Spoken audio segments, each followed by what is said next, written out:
Good evening, everyone. Good evening. I'm calling this meeting to order. Please stand for the Pledge of Allegiance.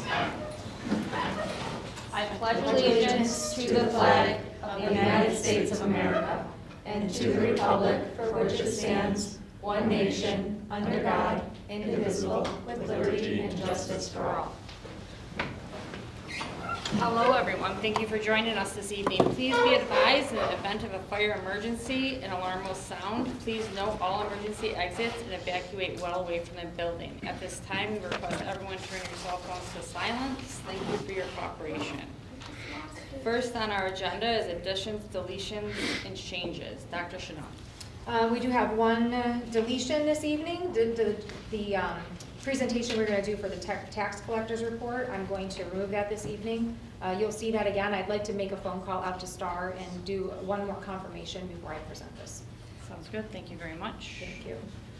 We're going to move to consent agenda. Resolved that the Board of Education, upon the recommendation of the superintendent, approve the consent agenda as listed, 1 through 8. May I have a motion, please? I'll make it. Could we break this out?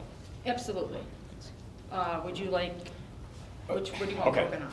I don't know the correct process for this. I'd like to amend things in the minutes that we're going to approve. I don't know if I need to make a motion to do that. Well, We haven't approved them yet. nope, they're in draft form.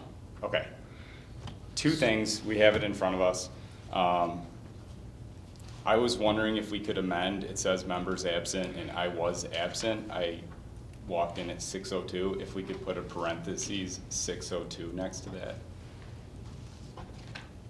Absolutely. And then also, the first thing, the consent agenda, changed the motion from Balanik to Bickford. Sherry, you got that? No, give me a minute, please, sorry. Nope, you're good.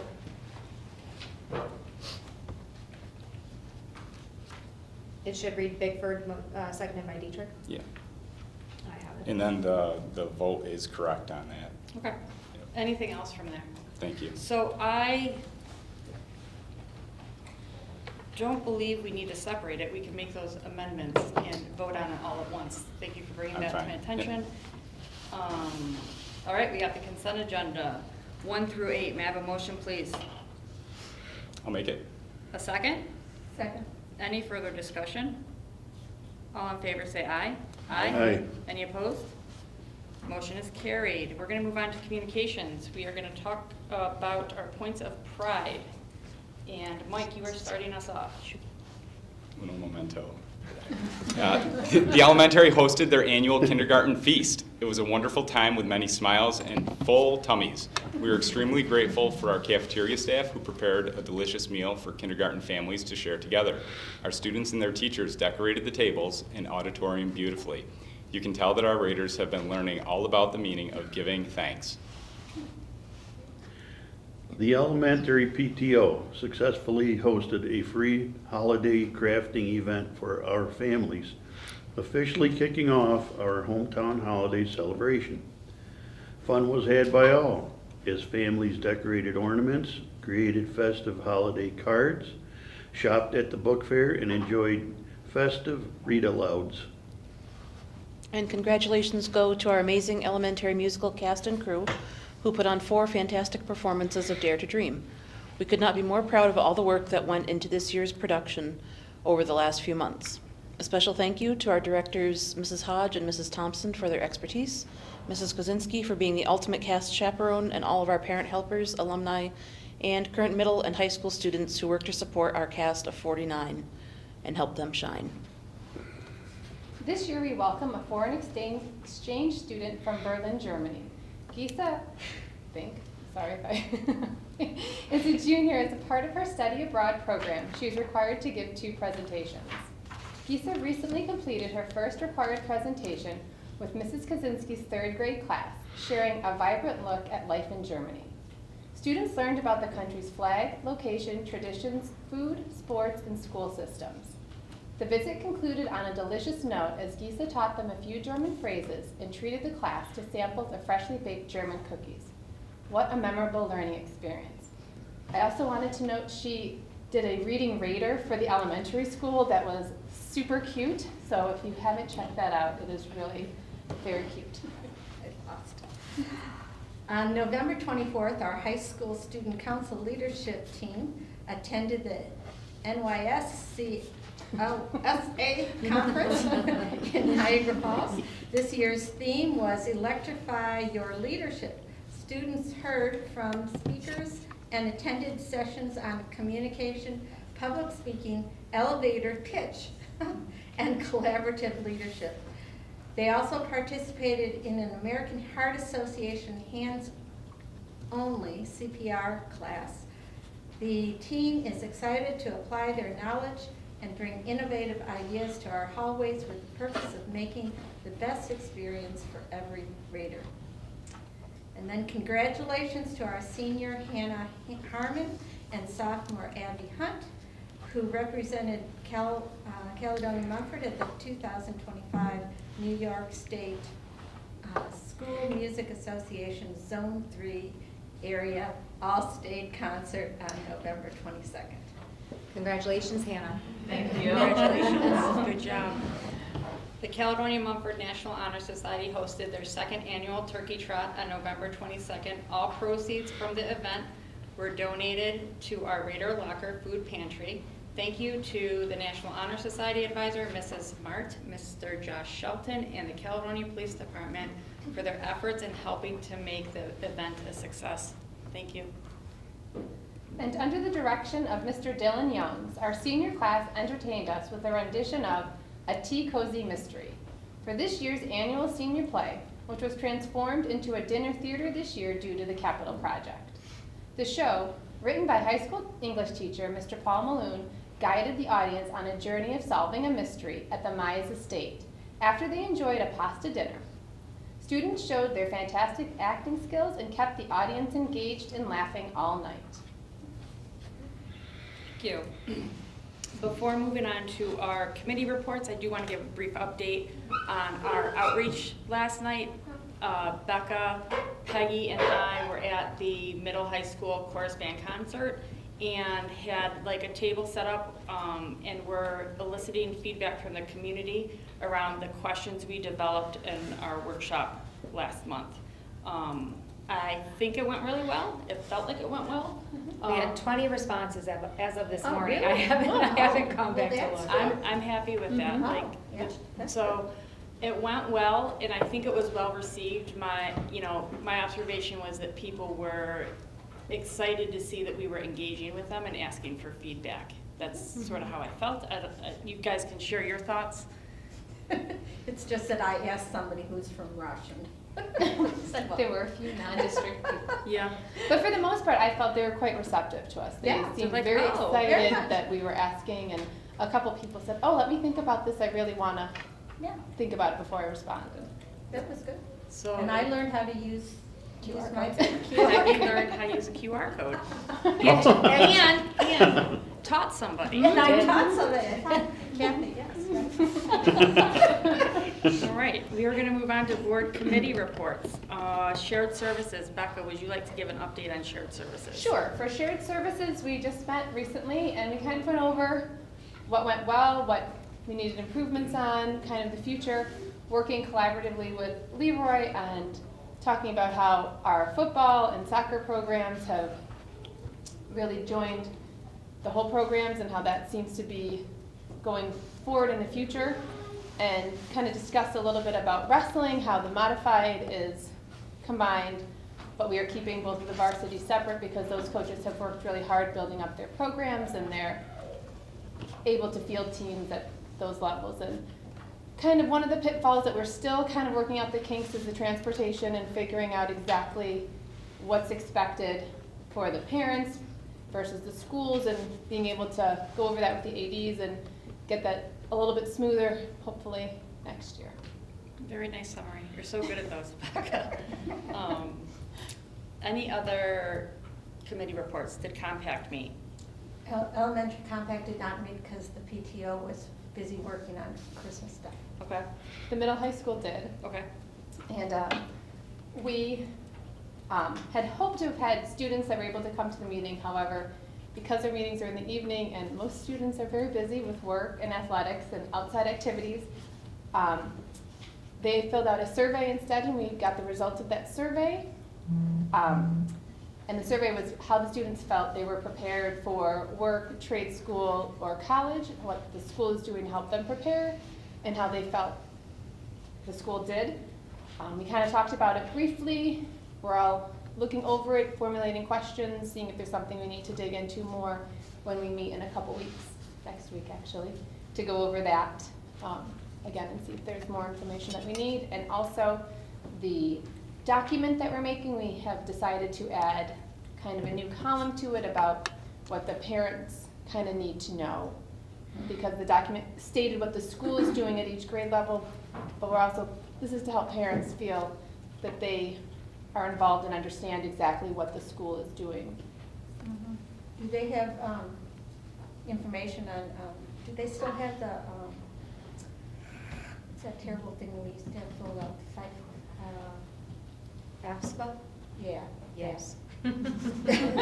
Yes, Peggy. Still a thing. It's still a thing. That So they terrible still- thing. Yeah. Terrible. Still terrible. I agree with So, you. I mean, does the school do information for parents about that? I would say it's a sensitive topic, so there's a couple of things that we communicate. Ms. Curran is willing to meet with parents one-on-one to help them if they need that support, so there are families that will take her up on that. And for the last couple of years, GCC has also been offering that for free to community members, so we have the ability to share in Parent Square that if they prefer, they could go to like GCC and get support there versus bringing their financial plans and tools and Oh, sure. assets to school. Yeah, it's pretty invasive in terms of the kinds of questions. But the FAFSA, we are required now to track families completing the FAFSA, so it's a data point that the state examines now. So it's something that we do get periodic updates on in terms of the percentage of families that have completed it. I have yet to complete it in the spirit of transparency. I have that to do. Better get on it. I know, Austin asked me twice this Yeah. past weekend. But yeah, I will get to it. Hopefully all the seniors in the room, their parents are much more organized than I am at this moment. Any other committee reports that I'm missing? All right. We have no guests of the board, and there's nobody signed up for public forum, so we are going to move on to superintendent's report. Dr. Chanel. Yeah, so I've got a couple of things to share with you. So this past week, I had an opportunity to go to Elba Central School District. The superintendent there, Gretchen Rosales, actually hosted several of us superintendents. I went to that one because Assemblyman Hawley is now connected to us as a school, and he does represent that entire area. So I went to make sure that I was present for the conversations with, or Assemblyman Hawley, I'm sorry, I'm not sure if I said Senator, I didn't mean to. We did get an opportunity in this particular session to also have conversations with Representative Tenney. She sent someone in her stead, so it was interesting to actually have both the state and the federal government present. Interesting in that for me, it is very challenging to listen to folks in the state of New York say that because of where we live and we're not downstate and the impossibility really of advocating for us in the most heaviest of ways in terms of state aid. And then you've got the federal government in this moment in time that is talking about making major shifts in the way that education is funded. So we currently are at a bit of a standstill where we know that the federal government is at least presenting some pullbacks of title funds, talking about creating tax breaks that would take money from public education and actually help folks pay for private schools, and doing that through tax write-offs, which the pot of money to fund public schools is the pot of money. And so if they begin to shift that money in other ways, we're not really certain yet exactly what that's going to mean for us in budget development. So when I talk about the lay of the land right now, I think the things that were very prevalent in that conversation are probably prevalent at your dinner table. The cost of living right now is really high. Trying to get things to be affordable seems to be a challenge regardless of political party or organization, whether you're us and getting ready to manage that or even our local businesses. So we know that it's part of the economics of our time right now. And so it was interesting to kind of watch that go back and forth. The federal government is not really ready to say exactly what they're going to do moving forward, and the state elected officials are really hesitant to weigh in. There have been calls by NISCUS in particular and NISBA to ask the governor to really, the state of New York to really put their foot down in terms of how much money they're gonna allow to go out of public education and into private funding. So again, I've sat in the room and heard really a lot of, we'll have to get back to you on that. So the landscape is really shifting, really shifting, so much so that by this time of year, we would also typically be seeing our aid runs. So every room that I'm in right now, every superintendent, every business official, Brennan and I talked about it this morning, we would expect to see what our aid is gonna look like coming in for this year, and we haven't seen it. So the aid for this year that we've already built a budget around, we haven't seen. And we're getting ready to start building a budget that we're hoping will at least be on time. So we don't know what our current revenues are gonna be. We guessed at those when we were building our budget. We're getting ready to go into a season where we don't even have this year's money. So it's just a little bit uncomfortable, I would say, for everyone, regardless what room we're in when we're trying to advocate for public education right now. So I know NISBA sends out things in your emails asking you to advocate, and I've said it before and I'll say it again. They always tell us this is the year that we must. Things are just really unorganized and unclarified. The lack of structure is not good for our ability to move forward in budget planning. So I imagine we're gonna be doing a lot of estimating, both with expenses and with revenue, and maybe more so because in the past we haven't been challenging what our federal monies might look like, and now we must. So we look different right now. Obviously, we're advocating for an on-time budget, and that was a huge conversation. Do you have a question? I do. Go ahead. The percentage of, I should know this, the percentage of federal funds that come to our school is what portion of our total budget? Oh, that's a great question. Federal total, Something like 14 or something? Yeah, last year was around 15%, I believe. Literally just did that MOE calculator from special ed, I think it was right about there. So even a drastic cut in that regard, it's unfortunate that they're not willing to commit to timelines even. agreed. That's, if they're trying to make it a more competitive landscape for education dollars, they You're- need to set the rules. Yeah, and you're basically gonna watch, I mean, if we don't get any sort of clarity, right, we're going to have to build a budget that says we are not getting any title funds. Yeah. Because that would be the only way that we can guarantee for our community that we're gonna deliver on the programs that we said we were gonna deliver on. So it might be the most conservative budget we've built in some time if we don't start to get some communication out of the federal government. I know you're new, and this is new for us too, well, maybe Liz and Army have seen this. Is there an if-then budget? If this happens, then we can do this, or is it the budget's the budget? The budget is the budget. It's so strange. Yeah, 'cause I mean, there's for so us, much. I think we could, as you say that, like you think about how we do that with other portions of money, like even thinking about the capital project where you build extra work in case you have the money, right? We could maybe talk about that in this budget development of, if we then have money, we'll add A. If we Yeah. then have money, we'll add B. At least to give us that consistency around how we're gonna prioritize the budget along the way. It might be worth it to be having those conversations all along. When the money comes through, we know exactly what we're putting back and in what order. Yeah, good point. Thanks. Let's see, other things I was gonna mention I will begin, there are several more, we'll get opportunities to sit with our senators, so across the next couple of weeks, I will be off campus to be sitting in those rooms advocating for us and really pushing on all of our elected officials to be thinking about us. Next up in my, Did I oh, miss- go ahead, sorry. Dr. Oh, Chanel. go ahead. Did I miss the legislative breakfast? No, you did not. It Is that in is, February? it is at the end of January. Yep. It is at the end of January. As soon as we get word on that, that's a good event for as many of us to go to as we can. I really enjoyed that, so. I'm not sure if I put it on the board calendar yet, the Google Calendar, but I will make sure to do that. I know that, do you? Thank you, Sharon. Thank you. It will be hosted this year at Letchworth Central Schools, and I know that they're still working on getting elected officials to secure their spot, that they will be there. I know Arnie's participated in that in the past. Yep, every year. Yeah, I mean, you're all welcome to attend it. I do sometimes think it's good, especially in a year like this, for you to come and be able to ask your questions of your elected officials. I would say for me, I had a pause of time where I wasn't going to those legislative breakfasts. Now I'm back going to those legislative breakfasts. So I want to say in my career, I started in maybe around 2007 attending those as a member of the team at BOCES.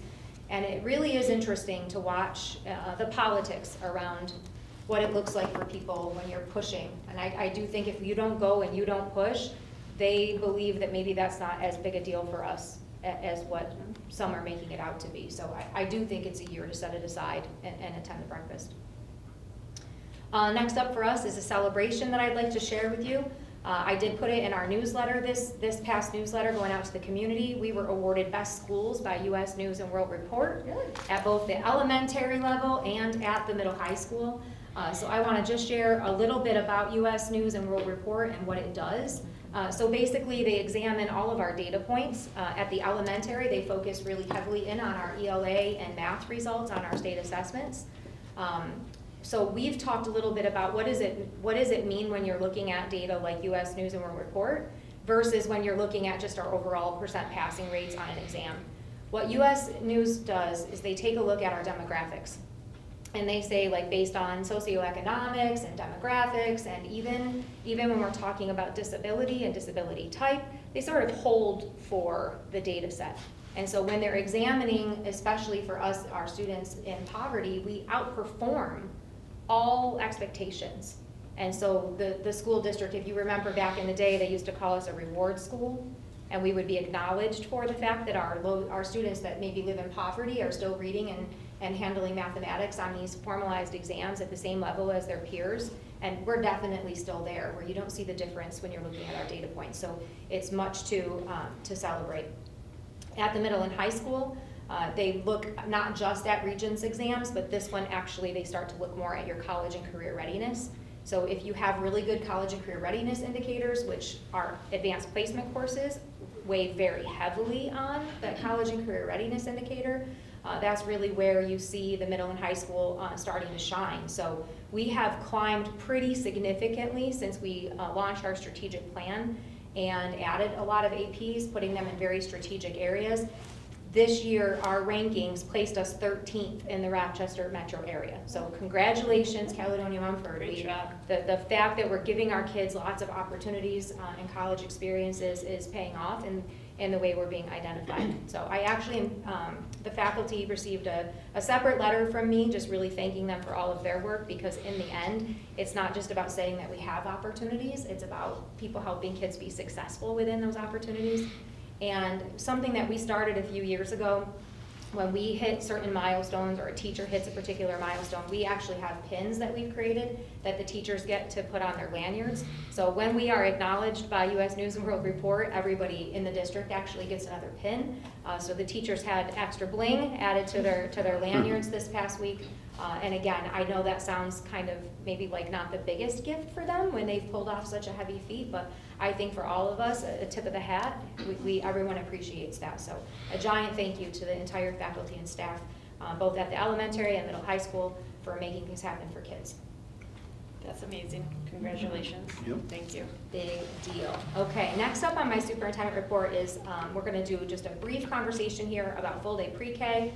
I am going to have Principal Meyer just sort of join me. She's going to do the first few slides, and I'll talk a little bit about the money part for you. So I want to say it was last week we started a survey. So I want to back up and share with the public a little bit around why we are surveying right now around full day pre-K as part of our budget development process. So each year for the last couple of years, we've been writing for a waiver. And so the way that pre-K is being funded right now, the state of New York really wants pre-K to be full day. So the fact that we offer a half-day program means that we don't receive the amount of aid that we could be receiving if we were full day. But in order to help districts get closer to full day and begin to build it into your local share, the state of New York has been offering a waiver. So CalMum has been getting this waiver, which gives us a little bit more funding than what we really should be getting at half day. Again, it was meant to bolster our program enough that we would get ourselves in a good place. So we are now in a spot where we need to talk about compliance around these waivers. We have to make a move. And so one of those compliance measures that we are going to have to send to the state in January is that we've actually conducted a survey. So Principal Meyer has begun that process so we could get a sense of what the community actually wants. And then I'm going to talk to you guys a little bit about what that will mean for us in terms of budget development. Go ahead, Michelle. Thank you.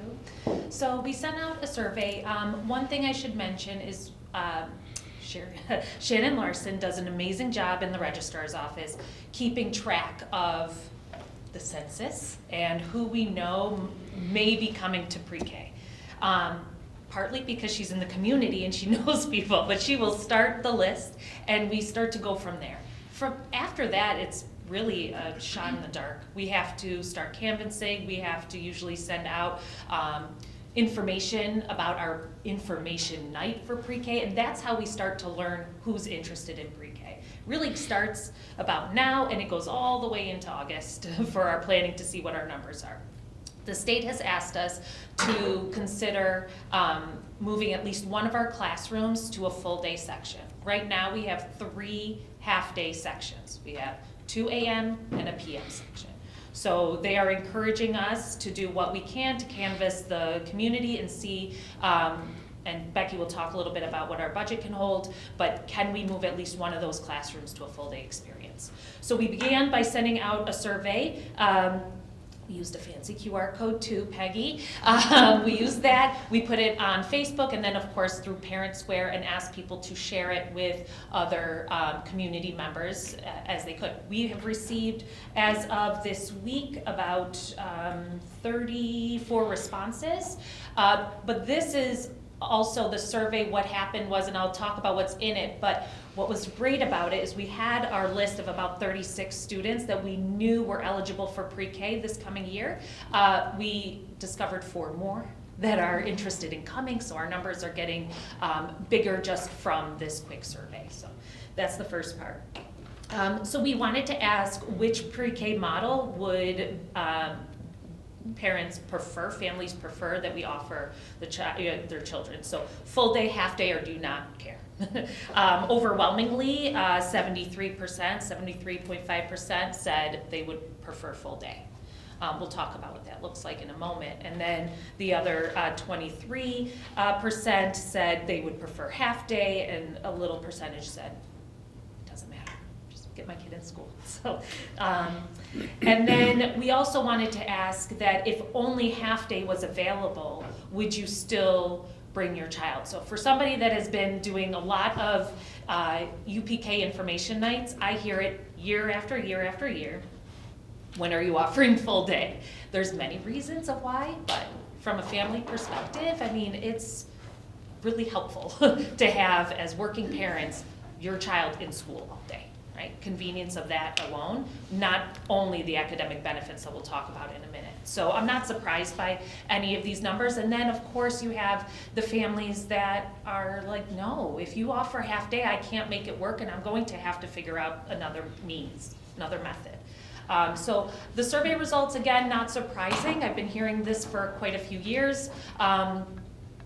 Every year I get a couple emails from parents asking specifically, what have you looked into? Have you looked into full day? And the answer is yes. We have looked into full day pre-K since I've been here, which is 9 years. So we have built schedules, we have gone and visited other schools, we have really examined bringing this, but now it just has to be the right time, the right space, and the right budget, of course.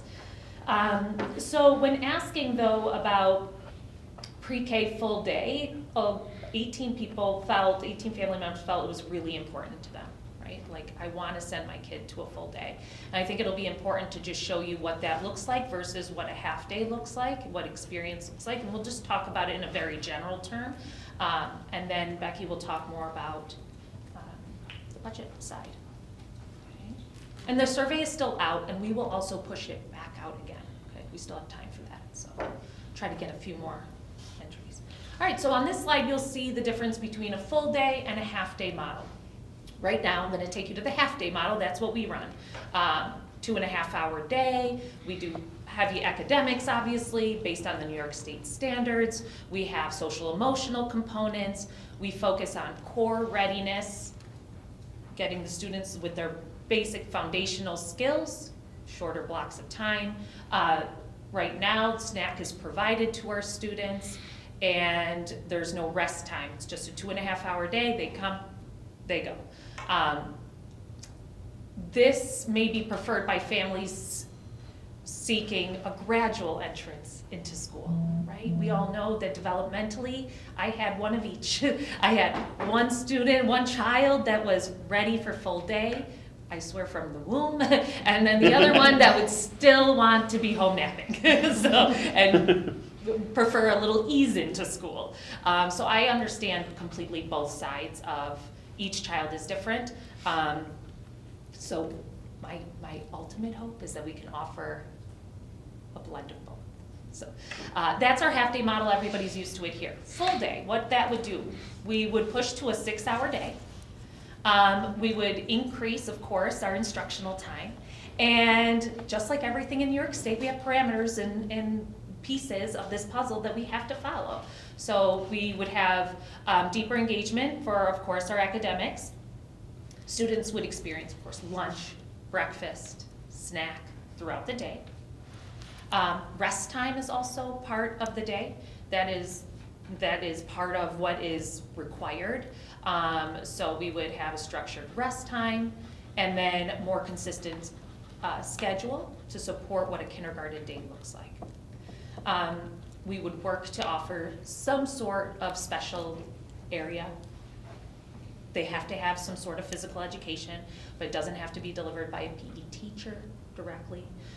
We can offer music, art, all the things, whatever our schedule can take, and whatever experiences we can do. We have a lot of flexibility with a full day model to engage our kids into structured play, give them that rest that they need, have them have the experience here at school, get books and letters and the experience into their hands. We are also, like we talked about, the support is for families that are working families that just need us to keep their babies here. And we would like nothing more than to do that. So 6-hour day would run just a little short than what our current day is.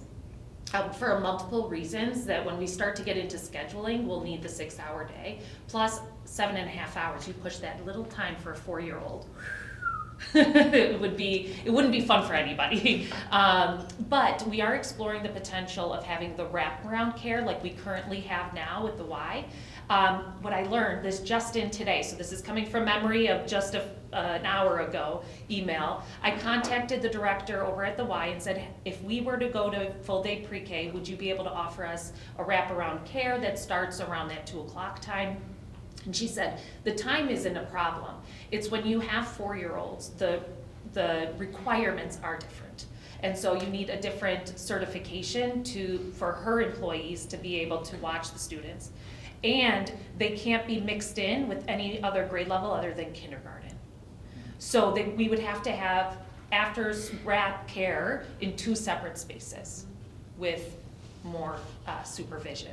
Her biggest concern is, can I get the people to you? Not, can we deliver the program? We can certainly deliver the program. I can find the space, that's not a problem, but it's finding the correct certification and the correct people to take care of our 4-year-olds after school. Any questions about the general structure of a half-day versus a full-day model? Quick one. So if the after care, I know this isn't us, it's the Y, if it's got to be split K1 or pre-KK, Yes. Is transportation similar where we can't put those children on the same bus as other students? We are not offering, in this model, not offering transportation for our pre-Kers. Thank you. It is a whole nother budget, whole nother set of requirements to put a 4-year-old on a bus. So that is not part of this plan yet. For either a half day or a full day? Correct, correct. Okay, It would still be parent pickup and parent drop. okay, thank you. Which is also part of that 6-hour day, why we would need to stagger arrival and dismissal. And why we're looking to do the wrap care, of course, because if I have a pre-K and a 3rd grader, I want to come back twice, so I completely understand that would be a challenge. We're trying to remove those barriers quickly as we plan to see what we could work through. So we'll partner with the Y and see what they can do for us if this is the direction we're going to go. They've been great. I can understand. We're staffing shortage everywhere, so that was her immediate concern. I think in planning this, if you fix a situation for one family where you're offering care, it might, create a situation for another family where it makes it harder even, so. Yeah, do your best with planning and. Absolutely, If it and getting works, the it information works. out as fast in advance as we can. Yes. Right now, we typically have done our pre-K information night in January. We have pushed it even since the summer. We knew we were gonna do it at least in February to give us a little bit more time to have a more firm understanding of which model we're gonna go with. My ideal as the principal would be to have full-day sections and then run one half-day section, because the community is clearly saying, I'm not ready as a parent, or my child is not ready as a parent to send them full day. They are 4, so I completely understand. I was going to mention that, because some of the ladies at the PTO were Yes. saying that they, weren't ready. To tell you the truth, when I look at this, of course, I'm from a different generation, but it seems like we were just talking about whether we were half-day or full-day kindergarten, and now we're talking half-day or full-day pre-K. It just seems, these are little I will guys. say that when you canvass the other schools in our area, many of them have been full day for a very long time. And so my son right now is in 9th grade and he experienced full day pre-K. So in our region. So that is definitely something that other schools have found the means to be able to do it and the numbers to do it. I do believe that we would have a very well-attended full day numbers. I do know that we can go back into previous number. We've kept really good records to know why the family chose not to come to pre-K, and it's mainly because of the circumstance of half-day and transportation. Especially if you're new to the community and you don't have connections yet of who can, watch a child or help with transportation. So definitely becomes a challenge, and I try to make that parent info night also like a meet and greet so that new families can meet each other, because that's where that's gonna happen. Takes a village. What is the ideal class size for students that age? It'll be less than 18. So you have to have 18 or less with a certified teacher and an aide. Thank you. And that's for full day and half day. That is, yes. So right now, in our program, we have 32. we have a full-time teacher. Yes. That teaches pre-K all day. All day. We have a full-time teacher who Yes. teaches pre-K half day. The second half of the day, that teacher offers academic intervention Correct. services across the building.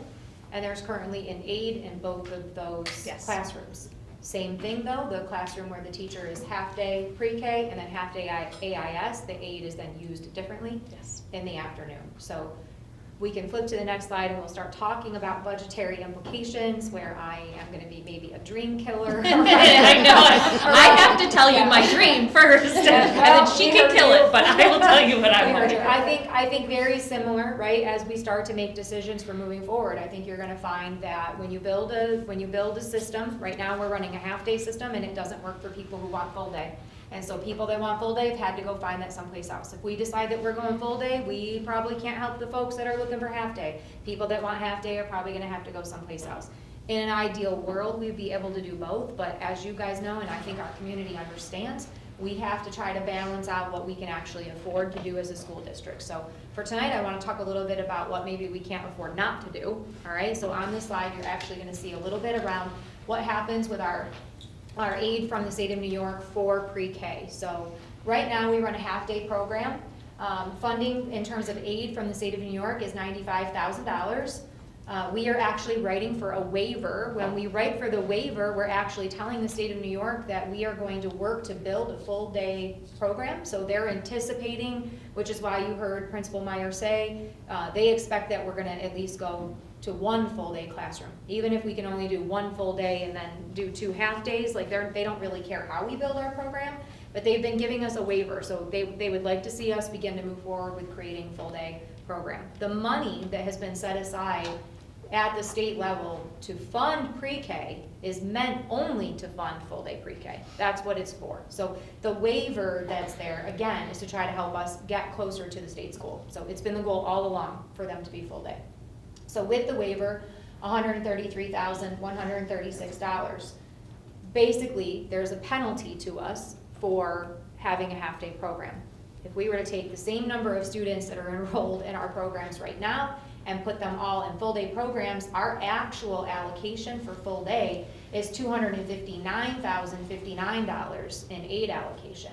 So we have $125,000 in state aid that we're leaving up there because we don't have a full-day program.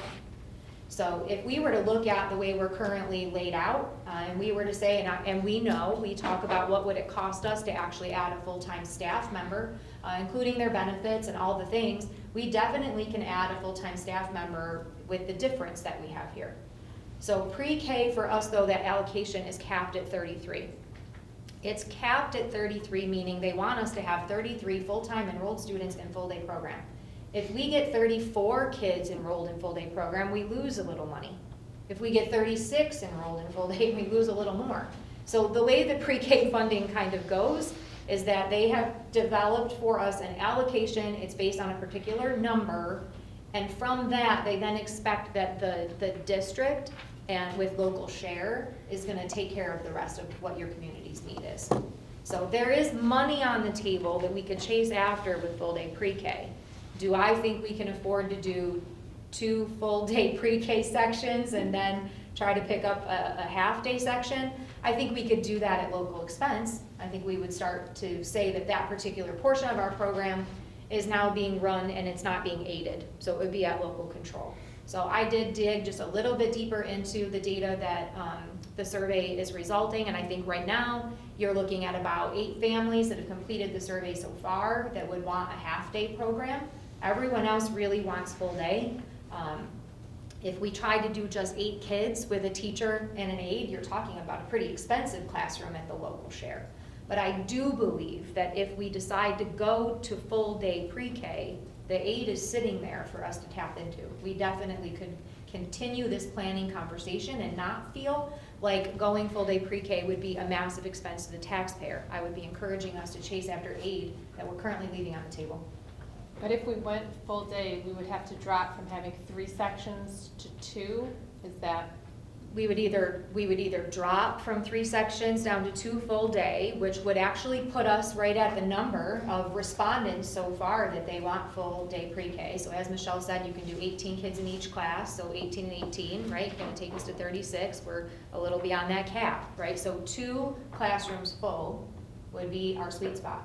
The survey right now, it's right about where we are with the sweet spot. There's a handful of people that would like half day.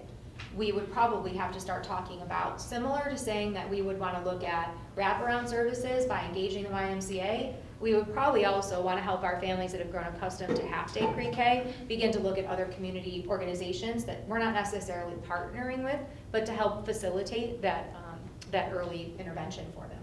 Early engagement, I should call it. So it's not off the table for us, but it is a change. It's a change. There's money there. The other thing is that universal pre-K, once we offer it, you also can't turn anybody away. So if we have if we only have 2 classrooms and they can only have 18 children in each classroom, our cap is at 36. We can't take a single other student. If a 37th tries to register, or a 38th or a 39th, we actually have to have community partners for full day pre-K. So we have had a few full day partners reach out to us. In particular, Head Start would love to partner with us. What we would have to do to make sure that we are prepared at registration time is we would have to explain kind of how we do now with the lottery system for whether you're AM or PM. We would actually be running a lottery system for whether your full day pre-K happens here on our campus or your full day pre-K happens over at Head Start. So parents would have to know that when they're registering, that it would be lottery driven. And what Head Start location? Geneseo is the one that we would partner with. And would they be transported, would the students be transported there? That wouldn't be a self-transport, would it? I believe That that would be a they huge transport, but I implication. don't dare answer that question. I feel like Michelle is shaking her head no. I mean, there are definitely children that attend Head Start, they get picked up. I see Head Start buses, right? So Right. I would have to ask that question to understand, are there other criteria Like, maybe some kids would qualify for busing through Head Start, and maybe some do not, and I just don't know. Or the if there's details of families that who yet. qualify for Head Start regardless, they could Correct. attend that program. And part of what you Divide do when attendance. when you go into the lottery, and Michelle is actually really good at this, she's been doing it now for a couple of years, is when you have families that say, well, I don't actually mind if I get AM or PM, it doesn't really matter to me. Michelle asks them to please just register for PM, because so many are, right? And so if you have families that are already participating in Head Start, you would ask them to, per the raffle, to make that their first priority. That's where they would want to be. So trying to encourage families that have, particular needs, that Head Start might better suit them. The other option is to also look at going back to our shared services committee and talking about, maybe Leroy has 3 pre-K classrooms and their pre-K classrooms are not full. And so maybe part of our lottery is also that we're partnering with Leroy, or we're partnering with Avon, or we're partnering with Virgin, right? So there are other ways that we could go about making sure that all of our kids have access, but we would have to become very deliberate about what that would look like to make sure that it stays within our budget without increasing our levy. Head Start runs a fantastic program. They used to be located on the Geneseo campus. Now they're like on your way out to Groveland. Groveland. The Salt So Mine. we're talking, I'd say 20, 25 minutes. 30. 30 in bad weather, 35 in bad weather commute. Well, the thing is, and I guess I will say this, for me, I've always been a working mom who commutes. So, if you happen to work over that direction, It that wouldn't be an might, inconvenience. yeah, you might would actually prefer that because you're already going that way. So I think about that in terms of, I know, like Becca lives in Leroy, right? So like if we are talking about the youngest kids amongst us, like would it really be sad if you're going to the school that's actually closer to your home? You as a mom, you might select that, or maybe that's where the grandparent lives, and so you're gonna select that because that's where your family support is. So I think in general, it would be for the next couple of, about a month and a half of us saying, are we gonna chase this? And if we are, it's time for us to get really serious about some of our other community partners and really beginning to build what can we afford to do, set it in stone and run with it, making sure that we stay within, we're gonna chase after aid that we're not currently getting, but we're gonna try to build a program that doesn't depend on local share. Is the state cap at 33, it's not at all negotiable, I assume? It's not. And they're as clear as mud about the way that they calculate this. So I've asked the question, obviously my goal would be to get to 3 sections. You imagine that we have 3 sections in every other grade level. So if we could do 3 sections of full day pre-K, I would know that we're always going to be good. We could probably afford to do that if we looked at how we're structuring AIS. Like, do we say that AIS, instead of doing that you get more kids into pre-K, and then maybe you're running a curriculum and instruction, and so you have less kids that need intervention? Like, do you try to get ahead of it in that way, where early intervention is now your new philosophy, that we're gonna do pre-K? So if we were to look at something like that, we would then have to look at how does going to the full, let's say 54. I'm using 54 because I feel like it's our average grade level. So even if you said 55 kids, if you went to 55, we would actually start to lose some of that aid allocation. And Becky, just so everybody knows too, when we look at the pattern of registration and who's been on our census, Yes. it has been about 50 for pre-K every year, and then we get 30, Yes. 31, 32 in that range, and that has been steady. So it's hard to put it out there, but in the sense of like, if we went full day, all of a sudden, are we gonna have 50 students that we Right. now, then it would push us to the 3 sections. So the numbers are there, it's just who would commit to also coming in, how the budget holds. Which is why we really need to push the survey. Like, we really need Yeah. folks to pre-register. We need them to start talking about what they will really do. Because once we make the decision around the direction that we're moving and what we can afford, if we build it and we say we actually can't take more than 36 or 38 kids, 36 kids, we can't take any more than that, but here are our community partners, we would then be mapping out what that lottery would look like for you, right? So we've got to decide a little bit around, are we going to attempt pre-K full day? And if we are, by the time we get back here in January, I'm gonna be able to map out for you what we can really afford to do and what that would then mean for families. And the full day, because it's getting this funding, it still has the same constraints for the ages on the children. You cannot have the old children in the Yes. full day classes, right? You can- It's December 1st. 4 by the But the- 1st. 4 by the 1st. But you can't have someone that's going to be 5. Correct, they would have to go to kindergarten. Correct, kindergarten. Yes. Or go somewhere else. Or not, Yes. right. Sure, Yeah, So they sure. just get, Which it's like, has happened, it happens often, you know, absolutely. If we- So with Head Start partnering with us, it doesn't cost the parents money, correct?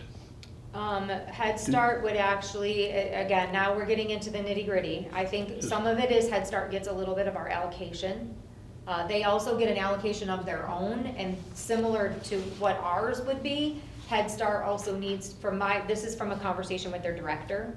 She shared with me that they also need to get to their number. So when they fall short of their number, they actually lose funding. So they're not looking to make money or take money from our program, they're looking to keep their program full.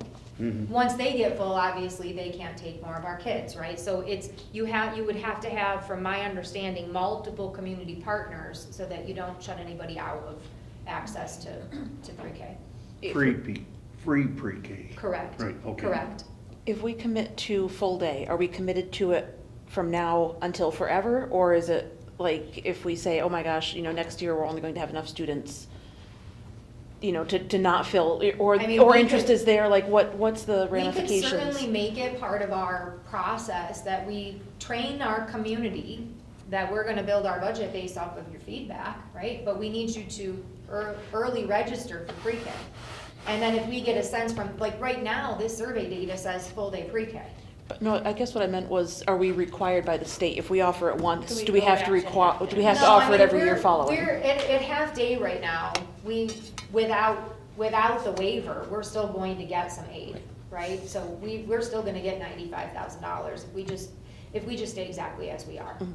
right? We can stay status quo, we don't have to go chase after more aid. The question here really is, do we read the community need and want and say we move in that direction? If the aid wasn't there, I would be saying we can't touch that. We Liz, can't does touch that answer that. your question?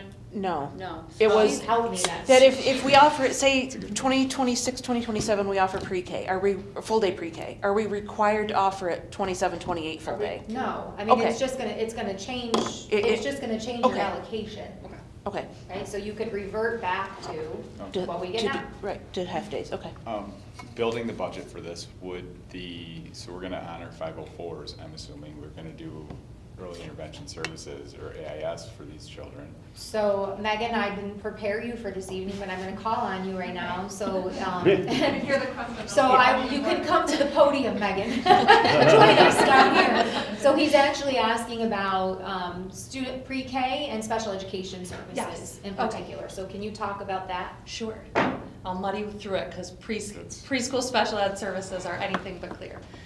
So preschool, students who qualify for preschool special ed services, a 3 to 5-year-old, that's what's considered preschool special ed. It's actually a partnership between the county and the district. The county actually pays for all of those services. So if a student is 4 and in our Mrs. Howard's pre-K class, but requires speech, the county has a list of providers that can provide that speech. They come in and deliver the service, and the county pays them for that.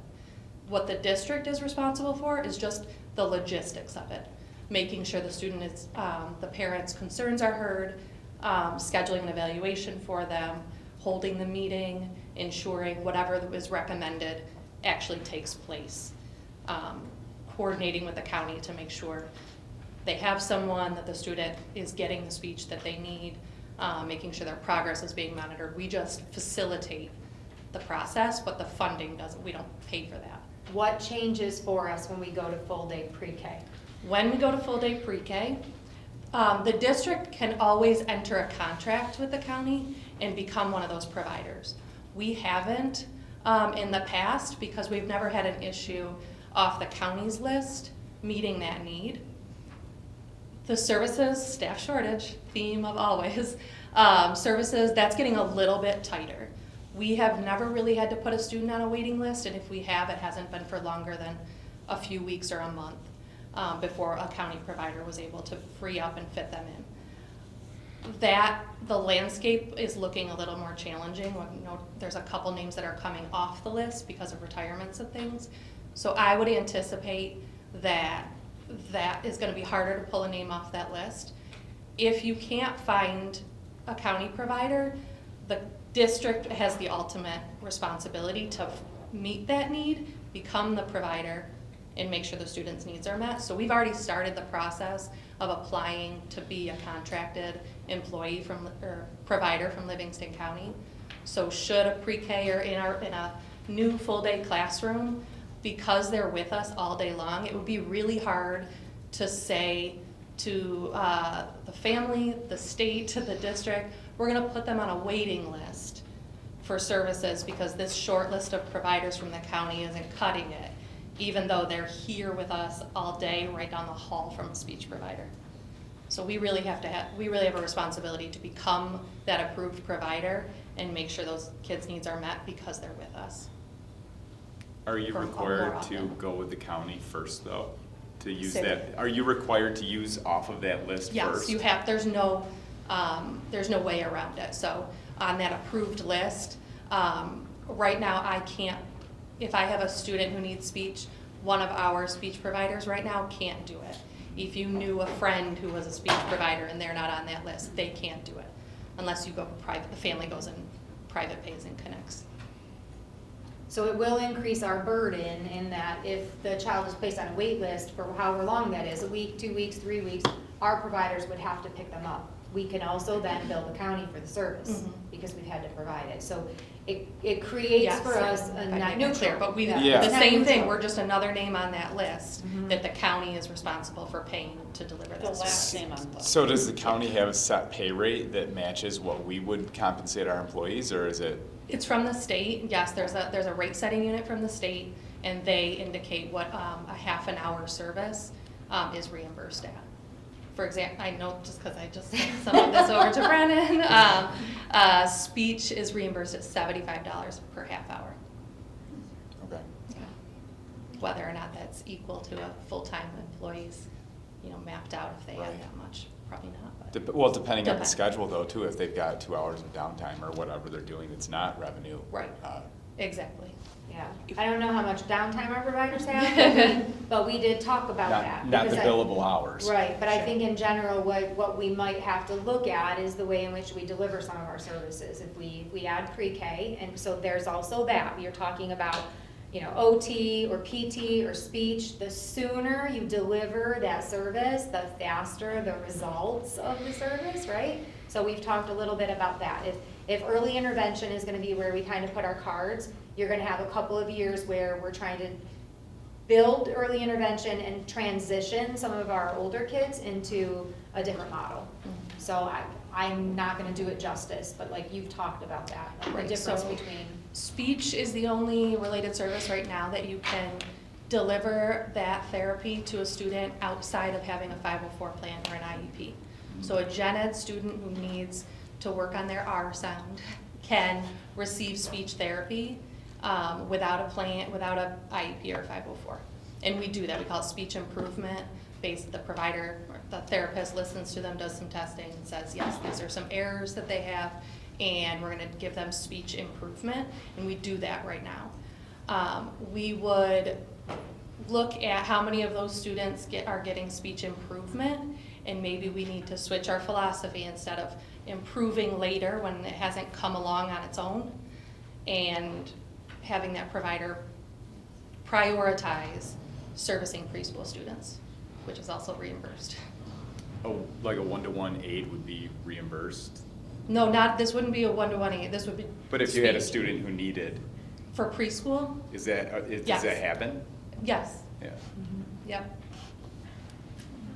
Any service that's on a preschool student's IEP, that has to be delivered by another adult, has a rate that it's reimbursed at by the county.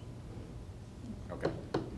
So the board's gonna have some big decisions to make in budget development. Yeah. I think it's a smart philosophy though to lump your resources into early intervention. Absolutely. Like, I like that, but it's a whole philosophical shift that yeah. It is, at least during the transitional time, right, you have the county list. The county's still gonna come in and provide speech services, right? So at least you have that. You could also then use our folks to add more service, that, we we could do more push-in, consulting with the classroom teacher, those kinds of things, if our folks have the time. But eventually, if we're managing like that, we know that sometimes kids that need that early intervention the most, your family work schedule really has to match really, really, really, really well if you're relying on the county list. I think that's where, at least for me, when I chaired special ed, that's where I always felt families struggled the most, is everybody's work day is their work day. And if you can't change your work day in order for your child to get services, the service providers are trying to push into grandma's house or, you know, daycare centers and all kinds of things. So I think in terms of managing that would be easier if it was right here under our nose where we could see it every day. And eventually maybe change that philosophy for us because we're a little bit more guaranteed, I would say, to deliver the services right where they're needed. To add to that too, in terms of the scheduling, right now, a lot of the feedback I get at the preschool special ed table is because we just run a 2.5-hour day, if they're being recommended for 3 sessions of speech in a week and really coming to school is the most convenient for the family based on their outside life, that's 3 half-an-hours a week that they lose of preschool time. So it becomes a balancing of what do I want my kid to experience and what's going to benefit them the most. Thanks.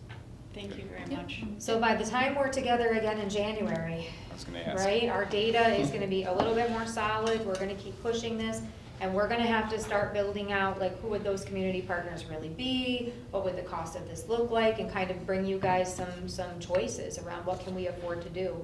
You know, what happens if we do try to make all of everyone's dreams come true, right? And we run 2 sections of full day and a section of just half day AM. That's what everyone wants, right? And I do think pricing out what that would look like and really then helping the community see why we might not be able to make everybody's dreams come true, right? But when the survey results are coming back pretty resounding, that you have a much heavier request for full day than you do for half day, it's starting to make sense. 2, the money is there. 3, the waiver is gonna go away, right? We're gonna have to get ourselves, so it's time. We're either going or we're gonna stop applying for the waiver and we're gonna say, we're a community that's invested in half-day pre-K, and just stop sending the principal out to learn about full-day pre-K. We're not doing it, right? So like, we just need to make a decision and then back map our resources to that decision. Can I just ask one more? Of course. question? Liz, do you still do pre-K or do you just do little kids? This, 3-year-olds? I'll take any, no, seriously, we No, can. serious. Do you have a program? We can develop one. Probably not full day. But you have to, I mean, so that would be another Yep. choice for somebody who wanted a half day. Mhm.